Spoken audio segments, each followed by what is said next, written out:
Hi, I'm Charlene Stevens, City Administrator for the City of Cottage Grove. Joining me today for Council Update is Councilmember Steve Dennis. Today we're going to talk about some new home developments that are being proposed for Cottage Grove. Councilmember, at the March 15th meeting there were a couple of new home developments presented. And let's talk a little bit about those. We had one from Lennar and then one from Mike Riggs Custom Homes. Absolutely. And it's an exciting time here as we have more development coming online. And this is really, I think, a result of the economy that we're in, where you're seeing folks that have had land for sale for years, and now the time is right for prices, and you've got investors that want to come in. So we're seeing a lot of this activity go on. So the first one is the Lennar Homes concept plan, and at this point it really is only a concept plan. There's still some work that's going to take place behind the scenes with our staff and the developer, and then also we had some comments as a council that we wanted to see maybe a couple tweaks be made to that plan, so those things will be incorporated hopefully as well. Okay, and it is a residential development, and it's about 146 acres. Along 65th Street, and it's in the Upper Ravine district. And maybe talk a little bit about the products that they were proposing, the types of homes that are being proposed in that concept plan. Yeah, so what we're looking at, and one of the things that we've been cognizant of and have tried to steer toward, is creating more of a wide spectrum housing option here in Cottage Grove. And we're actually looking at some opportunities where they're going to do some low density residential homes. These would be 1 to 4 units per acre.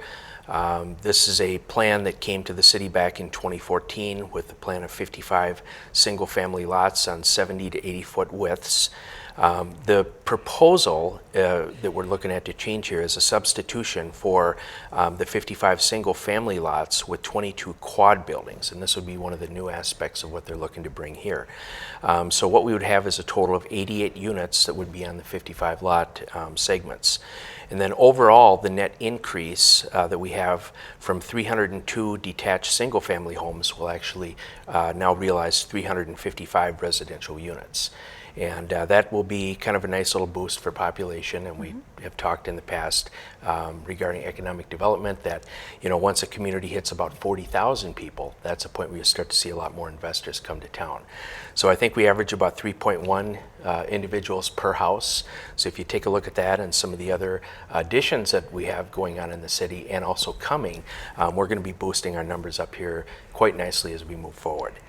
And some of those, the quad homes, that's kind of a newer product to Cottage Grove. We haven't seen that, and some of those are, again, maybe another option for seniors and active seniors who don't maybe want to be in a Presbyterian Homes or a Dominion product kind of apartment kind of complex, but they want more of a single family but without maintenance and such. And so that's kind of a new product also being kind of brought to Cottage Grove. Yeah, and that fills an important niche for us. One of the things that I've noticed over the years, I know a lot of folks in the community, and I would have people come forward that I've known and say, well, you know what, we're not going to be seeing you anymore. Well, why is that? Well, we're moving out of town because we don't have an option here that's available to us that would meet our requirements.